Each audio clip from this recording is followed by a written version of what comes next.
So Maneater's first DLC Truth Quest is about 3 weeks away now, and Tripwire did a preview live stream kind of showing off a little bit of Truth Quest. Along with that, they've given out copies of Truth Quest to different, big gaming outlets, so we've gotten a little bit more information. Hey guys, this is Chris with B&B Gaming. Welcome back, and I hope you're doing amazing today. Thank you for all your support, all your likes, your shares, your comments. Definitely appreciate it. Naval Wildlife Operations. Sure, these look like regular naval servicemen and women, but they are, in fact, the vanguard of a new world order secretly led by Insectoid Commander, His Omnipotent Highness, Korg. These brutal, conscienceless savages will stop at nothing in their campaign for global conquest. But, my friends, the fight is far from over. The fight begins now.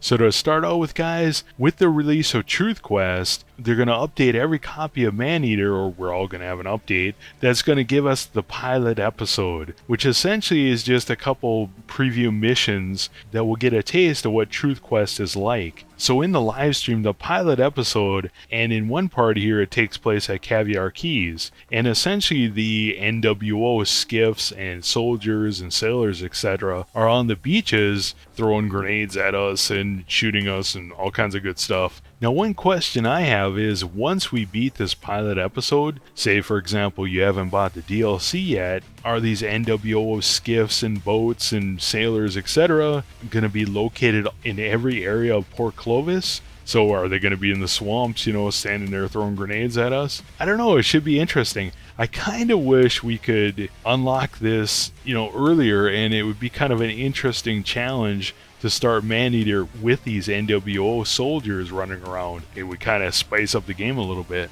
Next in the live stream, they showed off concept art for the NWO officers.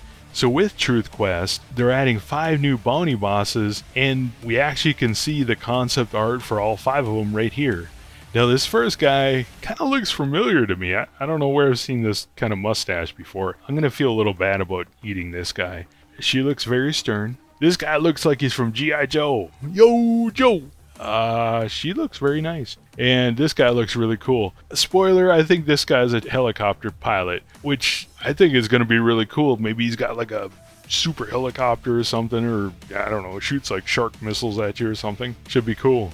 Now in the live stream they showed one command boat, and an interesting feature that they've added into Truth Quest here is some of these boats actually have electric shields. So you're not going to be able to just run up and start chomping on the boat. You're going to have to use your tail whip to throw back the depth charges or canisters or whatever these boats are throwing at us. As far as the upgrades to our shark, we do know that we're getting a new evolution set. The maximum level cap is increasing from 30 to 40, and we're also getting 5 new organ evolutions and 1 new organ evolution slot unlocked at level 35. And they did comment about the size of the shark. Someone was wondering whether or not the shark is going to get huge because we're going from level 30 to 40. And the people from Tripwire commented on the live stream and said the shark is going to get a little bit bigger, but they had to keep in mind that we might want to go back to Fatik Bayou, which would be horrible, but we might want to go back there with our shark. So they had to keep it, still functional in the other parts of the game. So in the live stream, they showed off some concept art for the new evolution set. Now, in a previous video, it was called the Kaiju set or the Hammerhead set, and I'm not sure if that was kind of like the internal code name for the set or something, but in the gameplay now, we can see that it's called the Atomic set. Now, one piece of gear we've seen is the Atomic Teeth. The description for the Atomic Teeth, it says, this evolution enhances your attacks with atomic power each time you bite a creature. And it goes on and says that on bite you gain 1% damage and damage resistance counter that can stack with counters from other atomic evolutions. These counters decay at a rate of 1 counter every 2 seconds and have a maximum stack of 30. With the atomic fins, it says, this evolution turns you into a blast of atomic energy when you evade. And I'm assuming this is like the bioelectric or shadow armor, where when you evade you release like an area effect. I guess with this would be atomic energy. Anyways, it says on evade you turn into atomic energy, inflicting 115 damage on targets you impact. You gain a +1 damage and damage resistance counter that can stack with other counters from other atomic evolutions. These counters decay at a rate of 1 counter every 2 seconds and have a max stack count of 30. So basically you're releasing an area effect every time you evade, but you're adding stacks to your counter every time you evade, along with biting, etc. This could be a really powerful set and add a lot of, I guess, nuance to the game. And if you like that, you're going to really like this, the Atomic Body. When activated, this evolution gives you the Atomic Blast ability. It is recharged by damaging or consuming creatures with your tail or with your teeth. Immunity to radiation sickness while equipped. Atomic Blast. Atomic Blast allows you to gather and fire blasts of atomic energy. While this evolution is active, holding the bite button will put you in a targeting mode while you charge up a blast of atomic energy. The longer you charge, the more damage you will do when you unleash the blast by releasing bite. The blast will do a base damage of 125 to targets it hits, and it will explode with a 10-meter radius, inflicting a base damage of 63. So this is obviously the blast that we can see in the preview image for Truth Quest. And I guess we can see why they called it the Kaiju set, Godzilla or whatever. Yeah, it looks pretty cool. Now, one interesting thing here, it says, with the body, immunity to radiation sickness while equipped.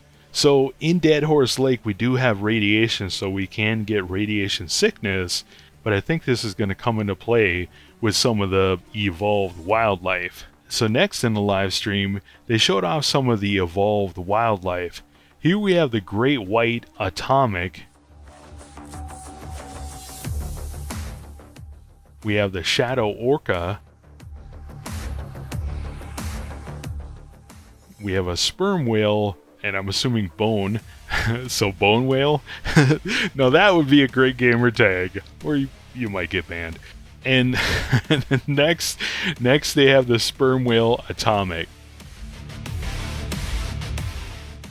And we also seen in the live stream an electric great white. Now you might be wondering, are there going to be new apex predators in Truth Quest? And we know from this screen here that there is at least a shadow orca, and I'm assuming these other concept art images here are apex predators. So a great white atomic, again the shadow orca, the sperm whale or the bone whale, and also the sperm whale atomic. Now one thing I'm interested in here, like I said earlier about the immunity to atomic sickness, are these different predators going to affect our shark in different ways? So if we're fighting, for example, the great white atomic here, is it going to give us atomic sickness if we don't have the atomic set on or the atomic body? And again, are some of these enemies going to have different resistances? So if we have the bioelectric armor on and we attack an electric great white, is it going to affect that enemy or not? Should be interesting to find out. So what do you guys think? Let me know in the comments below. Are you getting hyped up to play some Truth Quest? I know I am. Let me know what you think in the comments below.